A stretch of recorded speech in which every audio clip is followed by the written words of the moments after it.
All right, just bear with us for a moment, fam. We're going to be right with y'all.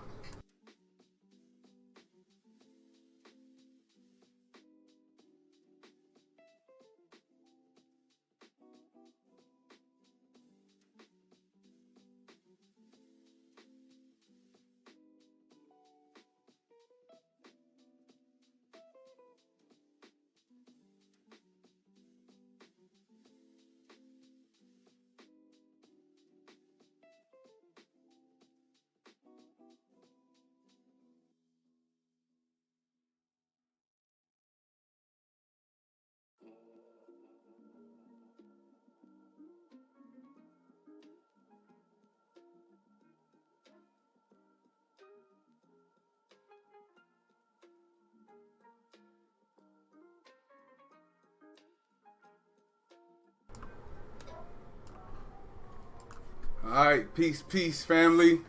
Welcome to Herald 6 Media. Your host, Jwise. I'm in here with a special guest, a warrior who holds no punches, fam. I'm telling y'all, if you don't know, you're going to find out today, right now. I got Brotha Hassan in the building. What up, Hassan? What up? Thank you. Peace. Thank you, bro, Thank you for coming having through. me on. You know what I'm saying? First time in Orlando? No.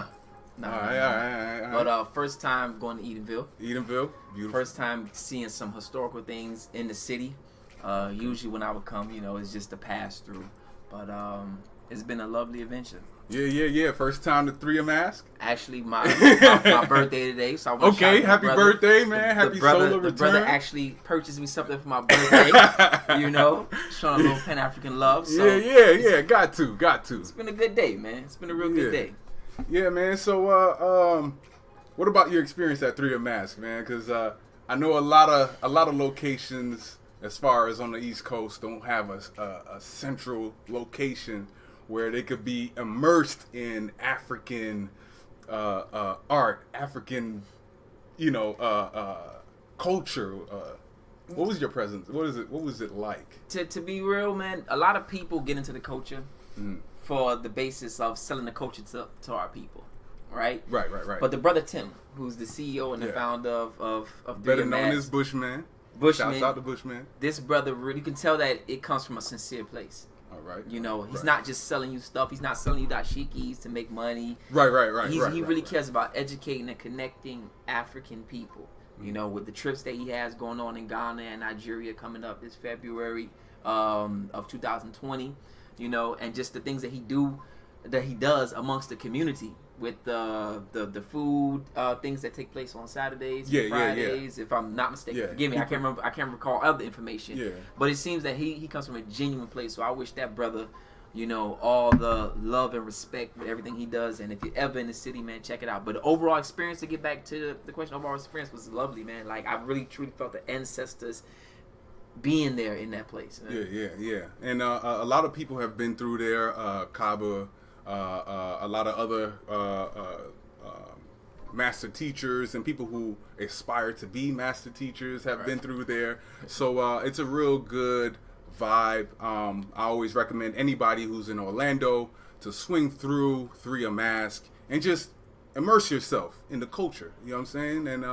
And it's always a learning experience for myself whenever I go there. There's always something new because there's so much stuff in there that you could learn from, and it's a real nice environment. So as far as that, because I know that when we went through Eatonville, you was kind of giving me some information as far as Zora Neale Hurston that people didn't know, and her connections to Haiti. Right. Let the viewers know about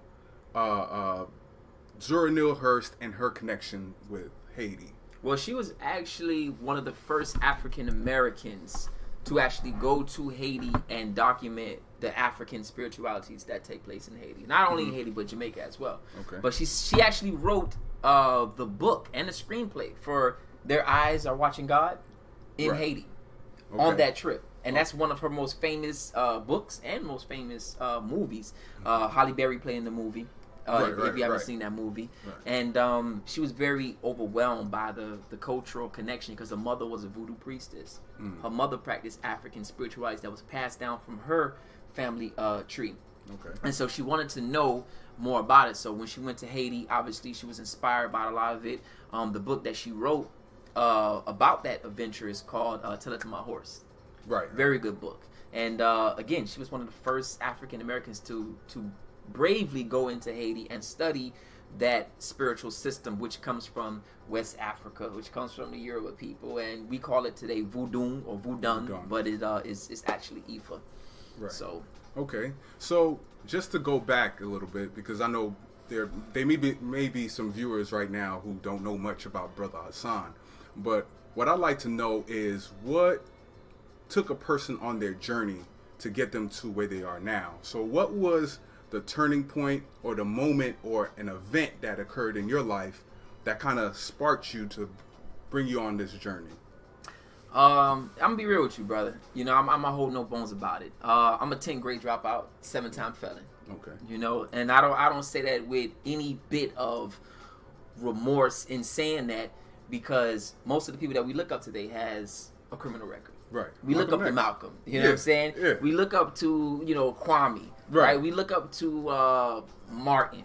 Whoever we might look at in the movement, they have some form of criminal record. Because we also, not to make it a long, drawn-out answer, but we also have to realize what criminality is. Dr. Amos Wilson talks about that. Laws change, and people create laws based on their interests. Right? So what might be a law today might not be a law tomorrow. Correct. Right. So to make a long story short, I've had my trials and tribulations within the community growing up, and I like to call myself the Malcolm X of the South. I was someone that was like Detroit Red. I was going down the wrong path, and a brother introduced me to some information. Yeah. And I think one of the first books I actually read was The Coldest Winter Ever. Okay. That was introduced to me by the Sister Soldier. Yes, Sister Soldier. And then that sparked something in me. And then I was introduced to The Miseducation of the Negro. Okay. And then after I read The Miseducation of the Negro, and then it went to other books and then other lectures, and then it, then Hidden Colors came out, and and it was just a ongoing thing from there. And I remember one day I just sat back and I said, "Yo, I'm African." And when it hit me, because a lot of times we see the children on TV with flies, and we see in New Orleans the flood that took place in New Orleans, right. Or we might see something happen in Haiti, right? But we never internalize it as that being us. Us, right? We disassociate ourselves. Right. So that day I sat down, I had an epiphany. I said, "Yo, I'm African." That child with the flies in Ethiopia could well have been me. Yeah. Matter of fact, it is me. Yeah. Right? Right. So that was my turning point. Okay. When I realized that I am African. And like Dr. Amos Wilson says, what they do to you in Jamaica, they're going to do to you in Haiti. When they do it to you in South America, they're going to do it to you in North America. Right. And so that was my connecting point right there. Okay. And when I realized I could be more of a help to my community than a distraction or a destruction to my community. Yeah, that's beautiful, man. And so... And to segue from what you're saying to my next question is, because I know a lot of people were inspired by someone, and I know we had a vast amount of master teachers, Dr. John Henry Clark, Amos Wilson, Dr. Francis Quest Welsing.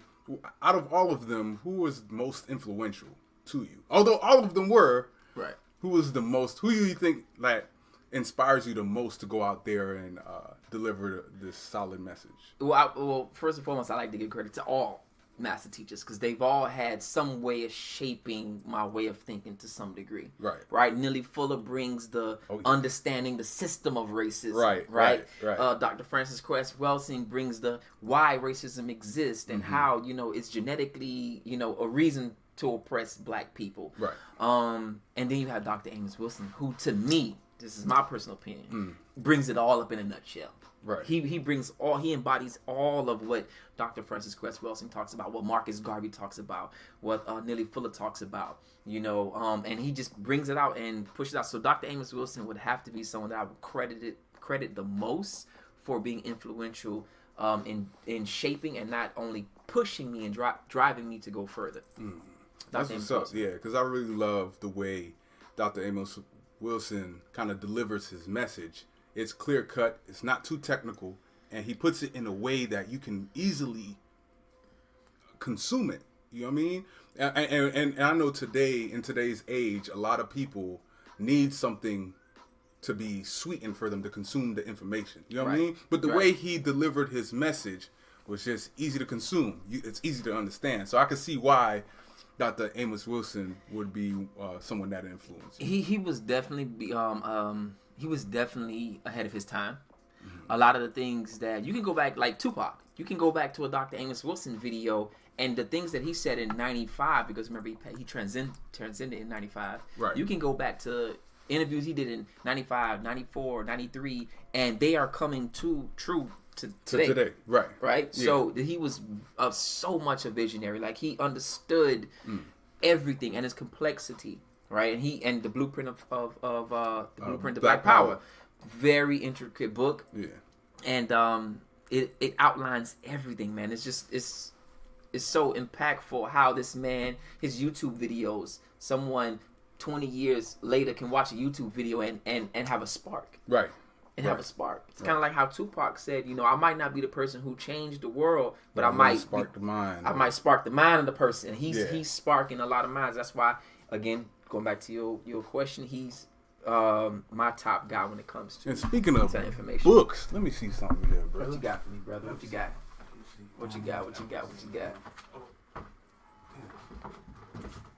Man, I wish I knew. You gotta dig through that library. Here it is, bro. Since you are a fan of Dr. Amos Wilson, because I know you say you ain't got this one yet, right? I do. Actually, I haven't read it.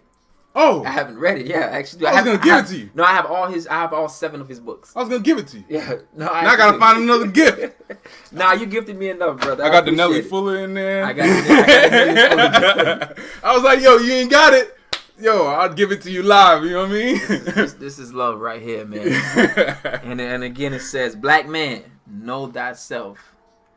Know thyself," and that's a very powerful statement. I think a lot of us don't internalize what it means to know thyself, right? To become aware of who you are as being an African. Because if you don't know who you are, then the European is gonna make you into something, right? And that's what we have a culture of now, of being made into monstrosities. Yeah. Don't mind me. I'm just making sure brother. I'm sharing and making sure people make sure you share if you live right now. Share, comment. If you got some questions, feel free to ask, man.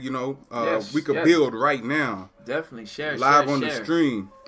So another question that I have for you is more so on.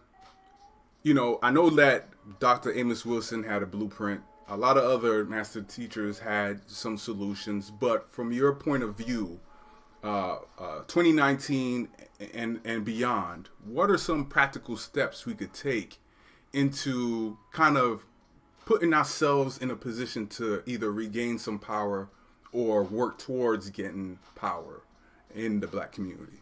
Okay. So from a historical standpoint, we know already what hasn't worked. Right. Integration hasn't worked. No. Right? Trying to move within the system or the waves hasn't worked at all for us. Right. So at this point, it's total and complete revolution. Total and complete. And when I mean total and complete revolution doesn't necessarily have to be a violent one. Because when we think of war, we always think violent. Right. We think war is violent. But you don't understand that in wars, you have something called Cold Wars. Where you have North Vietnam and South Vietnam. They've been at war for 50 years, haven't fired one shot. Right. One shot. Yeah. But it's a Cold War. We've been America. And let me correct myself. I said we. America has been at war with Russia, having a Cold War. They had nuclears. So we pointed at each other. But they never fired. They never fired them. Yeah. So war doesn't necessarily have to be a physical thing. It could be a mental thing, right? It could be a spiritual thing, and we're being attacked on all those levels and all those fronts. So what I mean is, we must totally revolt from European thinking. The usage and praise of European currency. And don't get me wrong, I'm not against money, because we've always used some form of currency to do business and trade and things like that. Right. But it's the idea of worshiping the money that Right. throws me off. The Right, things that right. we'll do for money. So at this point, to answer your question in a nutshell, total and complete rejection of anything European. And if it's not in our best interest, we don't support it or move in the direction of that. No other group will support their own genocide. Right. You have some Jewish people, they won't even to this day purchase BMWs because Germans make them. You see? You know? So we have to totally reject everything that goes against our best interest. And if it is something European, let it be European where we can use it for our best interest. Right. Like the gun. Right. Europeans Right. created the gun. So that's AK-47. right. So we will take that. Yeah. You know? I'm not saying go hug on a tree and go sit down, and not use a television or laptop or whatever. No, I'm saying if you're going to use it, make sure it benefits us as a people. Right. So total and complete revolution would be that. And that kind of makes me think about because I know there's a lot of people, like we had a conversation about a black man who's married to a white woman and what role they would take in the community. But that's not what I really want to talk about. Okay. What I want to talk about is, do the black movement or the black community, us as a people, when we're trying to regain this power, need allies? And not to say that the white wife is an ally. Okay. But in some cases, there's people who say, well, the white wife would be an ally to the black man who's trying to... But... So you ready for this? Yeah, let's go. Black people... No, excuse me. Let me rephrase that. Any army or any nation needs allies. Right. The problem is we're too psychologically damaged to have allies. Right. Because those allies will instantaneously become our heroes. They will instantaneously become the people that we look to for guidance. And they will shape. Malcolm said it a long time ago. White people don't integrate. They infiltrate. Right. They don't integrate. Right. So, and with us people being psychologically sick, the first thing we're going to do is, well, what would Joe say? What would Bob say? Well, let's ask Terry. And then we're going to go to the fact that when we start talking real black shit is, well, I know a good white guy. And it's like, this is why we can't have allies. Right. Because those allies automatically become heroes. Right. And this is why some of the things that I do in different countries with sending clothes and food and things like that, I want them to see a black person doing it. You get what I'm saying? Right. Because it's nothing more than hurtful feeling when you go to Haiti or Jamaica and you see people that like you begging white people. Right. You know, and in Haitian Right. Creole, we have a saying, "Pas son on." I'm not someone. And to Right. see my people, please, sir, please. I'm like, we need to be giving food. We need to be doing, not saying that we want that, please. But just the simple fact that we need to let other people know, listen, there's other Africans out here going to do just as much and not have to brainwash you. Right. They can do for African people. So that's my stance on it. We not ready to have allies at all. Yeah. You know what I'm saying? Because we too psychologically damaged, and that's from any non-African group. We can't have allies with the Indians, with the Chinese, nobody at this point. But we can do business. We can do business. Business is Right. universal. Right. You know, but like Dr. John Henry Clark says, black people don't owe anybody nothing but an ass whooping. Right. So we don't owe anybody any their business. Yeah. We just have to be the winners and have our best interests, because the only thing we owe people of non-African descent is an ass whooping. I agree. Yeah. So, what I was just gonna say, because you made a great point. Because there are some groups of people who would say, well, you can't excommunicate a person who's married to a non-African. You know what I mean? And so let me bring up something real quick. Why are you doing that? Why you bringing it up? Let me just say, why are we the only people who feel that way? When Jewish people marry outside their Jewish culture, they excommunicated.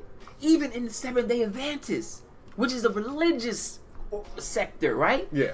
When you messing with people who aren't of Seventh-day Adventists, or you start missing church, or you start doing foolishness, they excommunicate themselves from you. Right. Why are we the only people trying to hold on to dead weight? Right. I never understood that. How can we move forward if we holding on to dead weight? Yeah. And this is a post of yours. We're gonna pull up your Instagram. I just want to show this to the people who's watching. Make sure you go follow. I'm just saying, this is not for the faint of heart. You know what I'm saying? This is not for the weak. You know what I'm saying? But Brotha Hassan's page is full of knowledge and information. There is a post on here, right? And I'm just going to play this for the fam real quick. And really, it's about why is it we constantly inviting motherfuckers to the cookout? Because they say a couple of good things. Let's listen to this real quick. I'm reporting here. So today, show me something I hate our collective denial. I hate our thinking process that somehow we are going to be the ones coming up with solutions for problems that we've caused and that we continue to cause. Peace, Farmer Courtney Harrison. So yeah, that's Today it on loop right there. And people will instantly want to invite her to a cookout.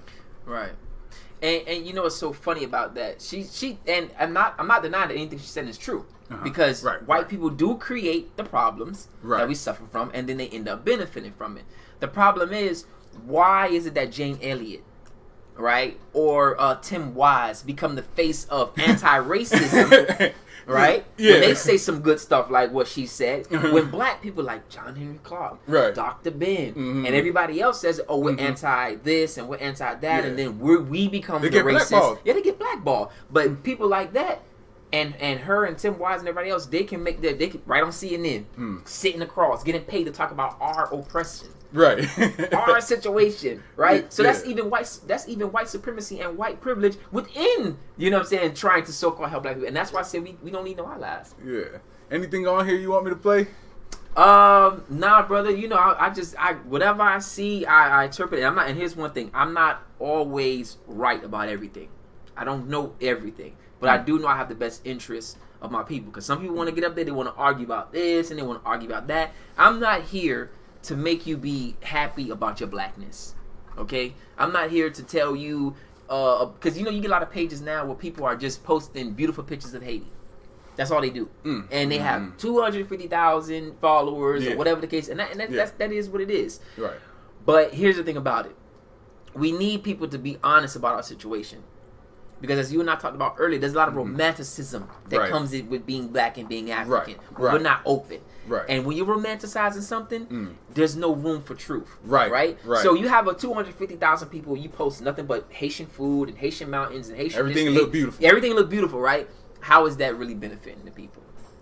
It's not benefiting them at all. I used to have a lot of Haitian pages, you know, that used to follow the page or whatever, right?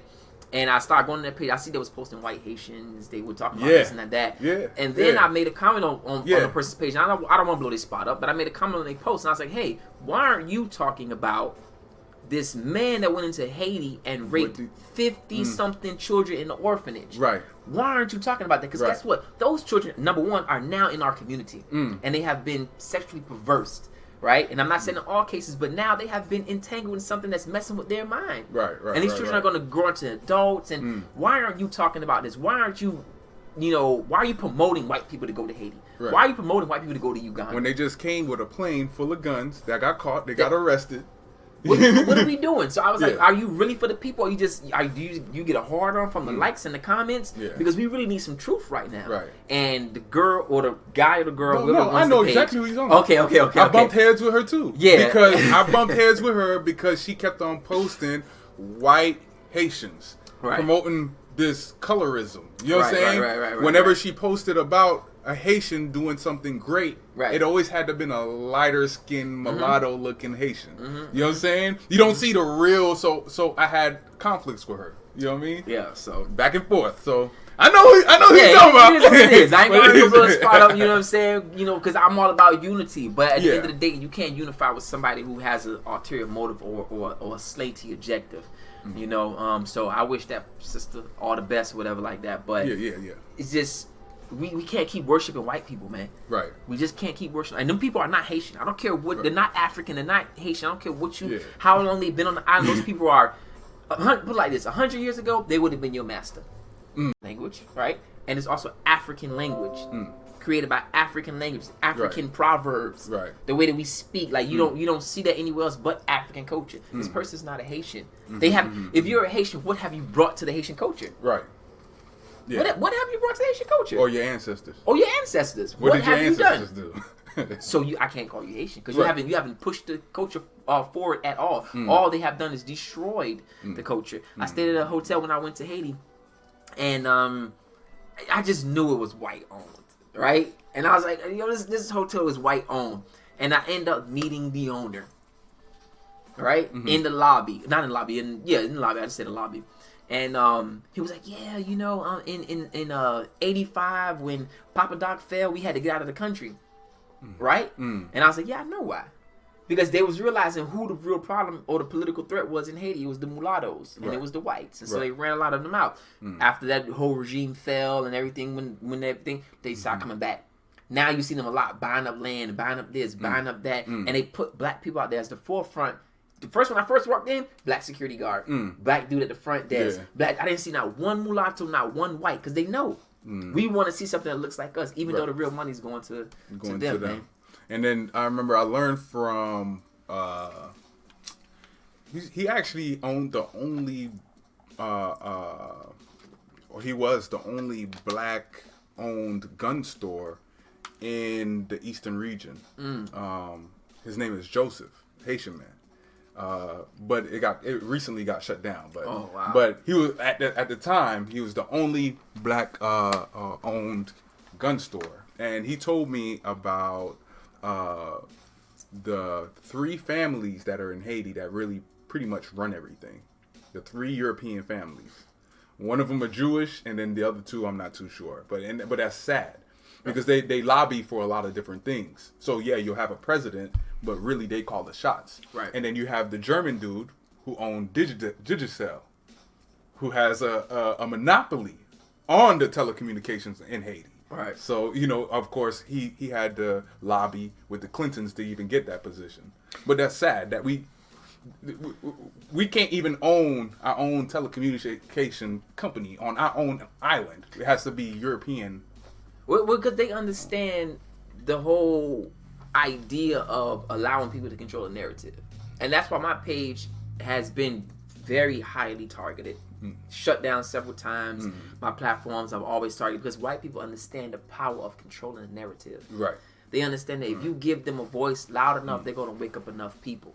Right, and this is why they created all these new YouTube bans and Instagram bans, and they're always attacking. Because racism, again, we must understand the social condition of racism. What racism is. Racism is a system designed to oppress people based off of color. So racism is revolved around economics, education, entertainment, labor, law, politics, religion, sex, war, and healthcare.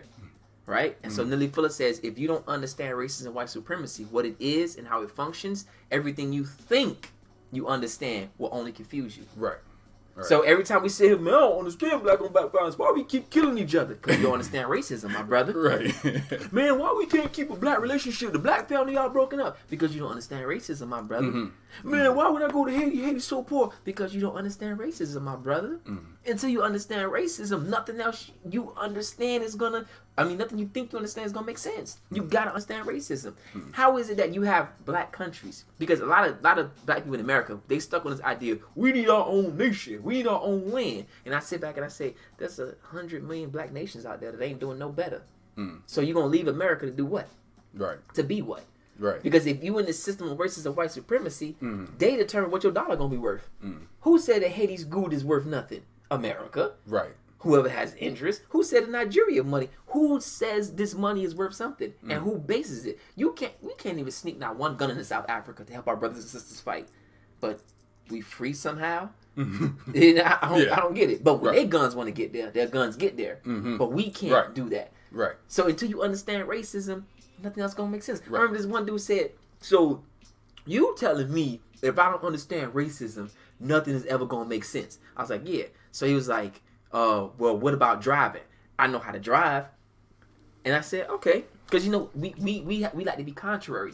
Our people like to be contrary for no reason. Okay, let's get basic. I said, okay. All right. You want to get basic? I said, well, how about this? If you don't understand racism and white supremacy, you're not going to know why you're driving, where you're driving, or what you're driving. He said, what do you mean by that? You might be driving a car to go kill another black person. You might be driving a car to go work for the white man. You feel what I'm saying? So if you don't understand racism, you don't even know why you driving and doing what you're doing. You just doing it. Man, I'm finna go kill this nigga. Who's that going to benefit? White supremacy. And you use the car to go do it. Okay, you finna go to work, right? Yeah, who you working for? White man. Use the car to do it. So yeah, you're going to know how to drive, but you ain't going to know why you driving. You're just driving. Who taught you to drive? Who taught you to drive? Yeah. Who said that you could drive? Yeah. Who gave you that license? Right. Who gave you the rules? Who gave you the rules? So if you don't understand the totality of white supremacy, right? Ain't nothing else gonna make sense to you. Yeah. Period. That probably blew his mind. Yeah, man, you know they still about to scratch their chin. Man, let me find something else. You know, Negroes can't take no information and just go with it. And just go with it, yeah. They gotta find something else, man. It's that contrary, excuse my language, it's that contrary nigga shit. We always got to be contrary to moving forward, man. So that is what that is. Yeah. So as far as moving forward, because I know, because you was mentioning, if somebody were to go to Africa, they might find themselves in a similar situation that they would in the States, right? Yeah. Actually, it's a little worse out in Africa. It's much worse. You don't have that media superpower to kind of help you out in Africa, right? So if a revolution were to take off and become successful, would it have to be in the States, or would it have to be in Africa, in the motherland? It would have to be in the States. You can't fight. Okay, that's a two-part answer. Okay. And why I say it's a two-part answer is that it will have to take place in the States, go outside, and then come back in. Right? Let's look at here in America has been a house that's on fire. There's two ways you can fight a fire. Most ways, firefighters stay outside, they hose it down. When it's truly intense, sometimes they go in and hose it from the inside. Yeah. So we're in a burning house right now. Anything we try to structure and build here is always going to be under attack. Right. So sometimes we might have to go out, get some influence from outside, and then go back in. One thing I learned from Castro, being a great revolutionary that he is that he understood that whoever is my enemy's enemy is my friend. And so he used Russia against America. Right. And they financed him, and they put missiles in his backyard and said, "Hey, if y'all want to mess around, we right there in Cuba." Right? And so they constantly 248 attempts on Castro's life. Yeah. You know? They constantly tried sabotaging him, the Bay of Pigs, you know. But he understood. He understood guerrilla warfare. He understood that, you know, it's about alliances and building. So he stepped outside of his comfort zone, met with other people, and went back out. I said one thing. Here's one thing I want to say to that question and give an answer to. The day that America loses all of its foreign enemies is the day that black people should be truly scared. The day that North Korea is no longer a threat, the day that Russia is no longer a threat, who is going to be your primary target? If we're already a target now, think about when America has no enemies. Oh, we in trouble. We in trouble. Yeah, you're right. So, yeah. Sometimes we got to step outward and move in. And here's one thing too. A lot of just to answer your question again, a lot of black men during the 50s and the 40s, during W.E. Du Bois' time, they were becoming communists. And Communist Party was mostly Russian. Yeah. And so they wouldn't allow them to come back in America. That's why W.E. Du Bois couldn't come back. A lot of people don't know that they can revoke your citizenship. Look at your passport. I need people to look at, here's one thing about me. I just don't talk. I say go look it up. Look at your passport. There are reasons listed in your passport that say why you can lose your citizenship. Why America has no reason to let you back in the country. You go on vacation. Yeah, I'm going on vacation. And you get to that point, they say you can't come back. Farrakhan can't even travel to about 13 different countries. Yeah, that's why you never see Farrakhan in the UK. You never see Farrakhan in other places. No, he can't even travel to certain places. So again, if you don't understand racism and white supremacy, shit ain't gonna make sense to you. Right. Ain't gonna make sense to you. So a lot of black men during that time, the 50s and the 40s, they were joining the communist movement. And when they left the country, they weren't allowed back in. W.E. Du Bois is one of them. That's why W.E. Du Bois died in Ghana. Yeah. But I just don't like the fact that W.E.B. Du Bois played a role in the destruction of the UNIA. I mean, well, it depends on how you look at it, but what's your take on Du Bois' role? Because he did have a little conflict between him and Garvey. He before he died, but he flipped. He ended up being the leader of the Pan-African. The Pan-Africanism, and him and Kwame end up. But before he died, he actually said, "It took me 60, 70 something years to realize that I was a nigga." Because he thought he graduated from from one of the most elite schools in America. Yeah. So he had the white blood. He was part of the bourgeoisie? He was part of the bourgeoisie. Yeah. You know, the white man looked at him, what should we do about this Negro problem? You know, he wrote great essays and everything like that. And white people clapped for him. And an illusion of inclusion was there. Until he went out on a trip and they didn't let his ass back in America. And then he realized, it's like, yo, maybe Garvey was right. Maybe Garvey was right all this time. And he realized, I'm a nigga. Even though I'm a mulatto, even though my father was white, still a nigga.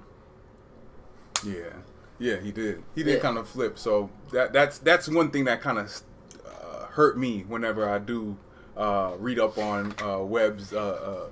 I take a lot of his information because he has a lot of powerful information. Like his book, The Soul of Black Folk. Right. Man, when I read that book for the first time, where he talks about double consciousness. For those who may not know what double consciousness is, it's the psychological phenomenon of seeing oneself, culture, history, skin color, hair texture through the eyes of a white racist society.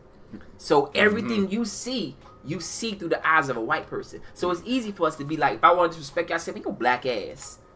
Your nappy head ass. Because that's something a white person would say to us. Right. But you don't hear white people saying, your white skin ass. Yeah. Your flaky skin. Your straight hair. Yeah. That's only done because we see ourselves, our culture, our history, and everything through the eyes of white people. Right. Start to exhibit the behaviors of the captors, of the oppressor. So when I read that, I was like, yo, this double consciousness is serious. Yeah, it's serious. Yeah. You know what I'm saying? And it plays so much into us that it plays in our relationships. Well, how we view our women. Because you can see black men have a black woman, they treat them like shit. Get them a Becky. Oh, they opening doors. Yep. They doing chairs. Like, hold on, nigga. You know what I'm saying? But it's because they see the white woman through the eyes of a white society. This white woman's value to me.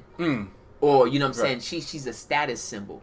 So that book, man, The Soul of Black Folk, is definitely a good read. He talks about so many interesting things. It has poetry in it. You can watch it on YouTube if you want, auto listen to it, but it's a very good book, a must check out. He as much as he hurt the culture, he pushed the culture forward as well. Yeah, you know what I'm saying? Because he broke up he brought forth that, I would say, intellectual Renaissance era. Into you know, that Harlem writing, Langston Hughes. They brought a lot of, you know, material to the table. You know, so and one thing I always want to say is that our ancestors aren't perfect. Garvey wasn't perfect. No, he wasn't. Du Bois wasn't perfect. Like we said, that romanticism is dangerous. We gotta get with that romanticism. Garvey had so much flaws. He was power hungry. He wouldn't even establish a hierarchy to where other people could make decisions that he didn't have to, so he could focus on other things. And he had his hands in too much things. I love the ancestor. Micromanaging. I love the ancestor. Yeah. I love him. I can't take away from his legacy, what he brought with the red, black, and green. Right. But we can't romanticize the story of Garvey and not see the mistakes or the things that could. You had, in America, the people that paid dues, so these are members of the UNIA who paid dues, were over 250,000. That's in America, 250,000. And he had mixed race, he had a whole. And what's so interesting about that, don't lose my train of thought. What's so interesting about that, a lot of people don't know. We could probably get on this if you want to get on this, but a lot of people don't know that after the UNIA fell, after Garvey was locked up, it was mulattoes, mixed race people who kept the UNIA alive. It was mixed race people who kept the UNIA alive, who kept on donating and giving funds. Malcolm X's mother. Right. You know, so it was his father was a part of it too. His father was off in the UNIA too. So getting back on topic, we can't romanticize. We have to look at what it is and learn, because that's what history is. History is the blueprint. How did Garvey fail? What mistakes did Garvey make? And how can we utilize and build on top of what Garvey did? And any one of our leaders, whether it's Toussaint, Dessalines, you know, any one of them. Let's look at it from an honest perspective and say Toussaint made mistakes. Oh, Toussaint was Toussaint. Dessalines was hardcore with it though. Dude, listen. Dessalines was the man for the job. Let me just say that. Right. If Haiti would have kept forward on the planet Dessalines had going on, because he had a socialist system, Haiti would not be in the predicament that it's in now. You know, where he, in his first constitution, he said no white man shall walk as master on this Right, land. right. No white man should own land here, and all the resources that we harvest should go to the people who need it the most. Like Dessalines was a real. They said that Constitution could be in the British Museum. It is. Or, It is actually. Yeah. It is actually the first declared Constitution. But it's voted though. It's voted though, and you have to get access to it. And it's very, very rare. And we don't even have it. Right. We don't you see even how have crazy it. that is? Yeah, we don't even have it. Britain, you know, but they have all of our artifacts, man. They have all of our stuff, man. But Dessalines was the man for the job, and coincidentally, he was killed by mixed race mulatto people. You know, we got to be honest about stuff and say, okay, we know the history behind John Henry Clark. Excuse me, not John Henry Clark. Forgive me, I'm forgetting the ancestor's name right now. Who wrote The Destruction of Black Civilization?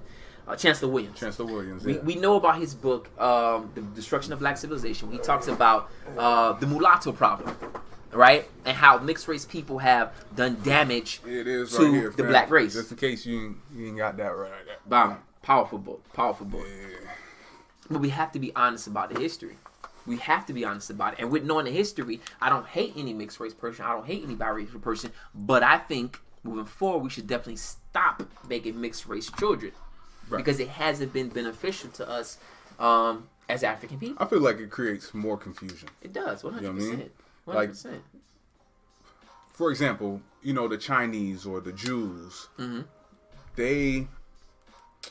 trying to find the right words to phrase it so that I won't mislead the people. But it's like they have a certain form of honor, right? Right. And just not to betray their people because they have a certain path they want to go on. That's why they stick amongst themselves, right? Because they're loyal to their group. So to show that they're loyal, they remain with their own. So stepping outside of it means that you're stepping outside of something that's going to help you survive, right? Correct. So whenever you start to mix and all that stuff, and what you're doing, right, is creating a culture that's different. Right. You can't no longer say, okay, I have a black mother, I have a white father, but what culture are you adhered to? You see what I'm saying? Right. What, are you gonna pick and choose? And that's usually what happens. But the household is no longer for example, an African home. Right. You can't say it's an African home, not. but your father's European. You can't say it's a European home, but your mother's African. So what culture are you gonna do both? A lot of times that happens. And here's the thing about it too. See, a lot of people think that it's just about hating white people and this and that. There's this biracial, mixed race, interracial thing goes so deep, where to the fact that if we keep interracial dating, it is going to destroy us genetically. Now, why do I say that? Most people don't know that black people cannot receive bone marrow from white people. White people. We Right. can only receive it from other black people. Right. So what happens if we keep mixed racial dating with that child? Now, let's say, for example, your grandma needs bone marrow transplant. You can't even give it to her because you mixed race. Right. You have to go get it from a black person. You have to go get it from a black person. Yeah. You know what I'm saying? So we have to understand that, and it's not to sully or disrespect, it's the truth. Black it's the people truth. and white people are not the same genetically. And if we were the same, and that's the thing, like you hear a lot of people would say, no, we're the same. If we weren't the same, we wouldn't be able to procreate. But the bone marrow kind of shows you that there's a difference between the two.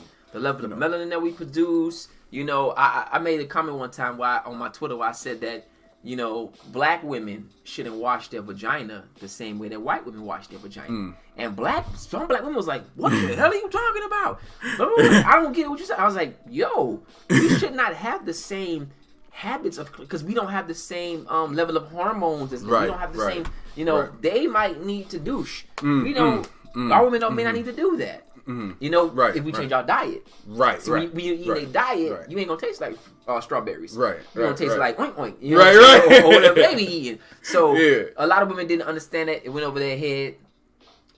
We don't need to. We are not the same. When people say we are one human race, that is shenanigans. There's no such thing as one human race. Human is a species. Okay, race is a classification based in a society. We are not one human race. Right. We are not one human family. It has already been proven by black and white scientists that African people of African descent, are the only pure humans on the planet.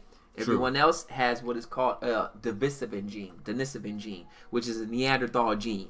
We need to stop promoting this idea that we're all mixed somehow.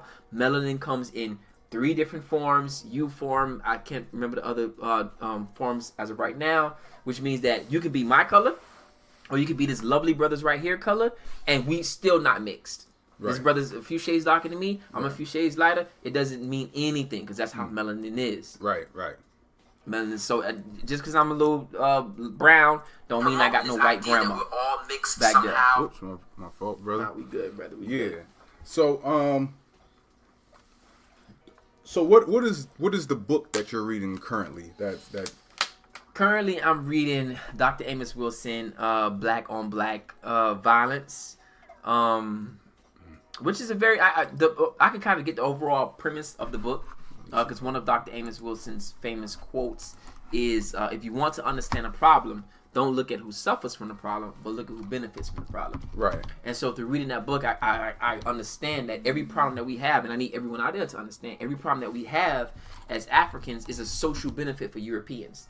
So the fact that we don't think linear, the fact that we don't think long term, we think right now, like you and I was discussing earlier about how people are so outraged about the documentary on Netflix called When They See Us. When They See Us, about the Central Park 5, right? Right. But then tomorrow, they're moving on to the next we're moving subject. on to something else. So the fact that we don't think linear benefits the European. Because if we thought 20 years down the line, like you and I and Brother Tim was talking about, we need think tanks. Right. We need think tanks. Right. There are Europeans that sit up and wake up in the morning, they take their briefcase, they kiss their wives, they pet their dog on the head, and then they go sit in the office for 10 hours and think about what neighborhood's going to get gentrified in the next 15 years. Don't think these white people are just coming in right now, here and today, and gentrifying. No, this is something that takes place 20 years, 15 years, 5 years in advance. Right.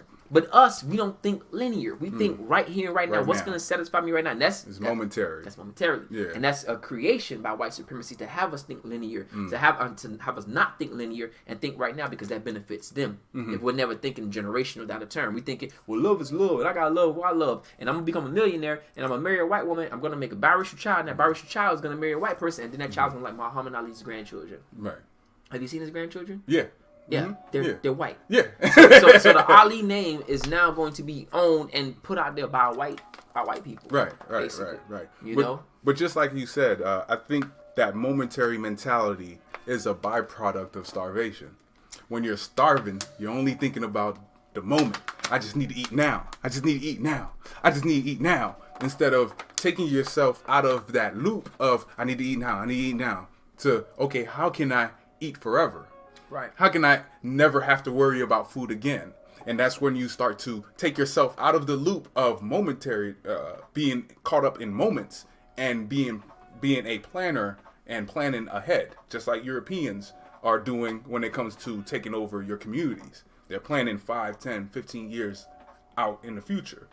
And you know, I can say this, I'm under no illusion that all Africans will be saved. There are too many of us that are mentally gone, spiritually gone. So I'm very aware that the system that the white supremacists have set up is a dog-eat-dog system, and that some of us just will not make it. And you know what's so funny about that is that when I see these tragedies happening to black people, they don't ever seem to be like brothers like you and I.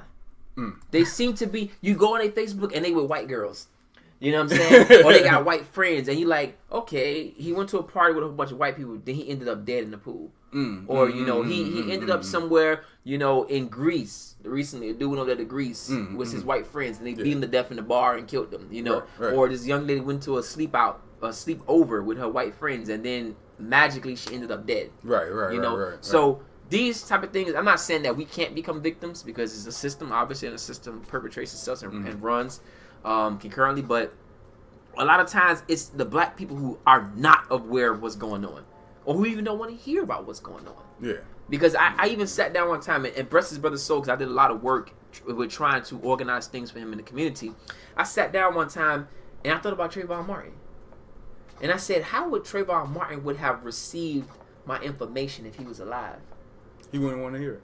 Probably wouldn't want to hear it, right? No, he wouldn't.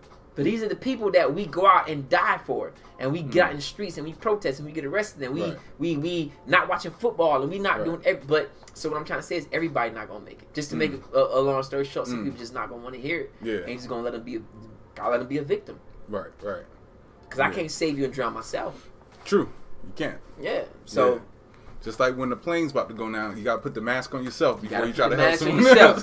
So at the end of the day, it's kind of like everybody. I love the folks. I love my black people.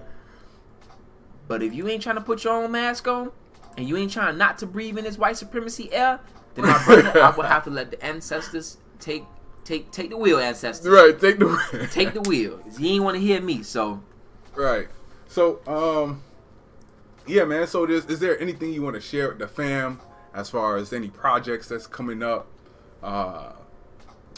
So recently, a few of my friends, I might not want to say their name because here's the thing, a lot of people do a lot of great things. Specifically, one person in particular do a lot of great things for me behind the scene, but these people don't want to be seen.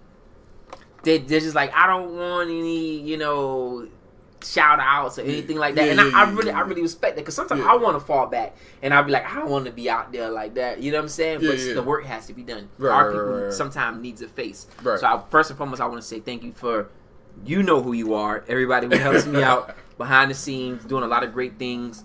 Just came back off of a trip from Haiti where we donated a whole bunch of clothes. Yeah, I saw that. A whole bunch of, let me see if I can pull that up. We did a whole bunch of things. Went there, gave a quick little small, and then played with the kids and all that good stuff. Right now, we're working on getting some clothing shipped to Uganda, in the orphanage and other places throughout the Caribbean. So I should be setting up a GoFundMe for that shortly. To get that going, but other than that, man, just if anyone does come to my page, before you comment, before you come up there wanting to, go ahead. Before you come up there wanting to be disagreeable with any form of information I provide, look into the information. I'm not here to mislead you. Being pro-black is not here to brainwash you. The thing about being pro-black is you're supposed to be pro-black from birth. Because every Jewish white person is pro-Jewish. Every Asian is pro-Asian.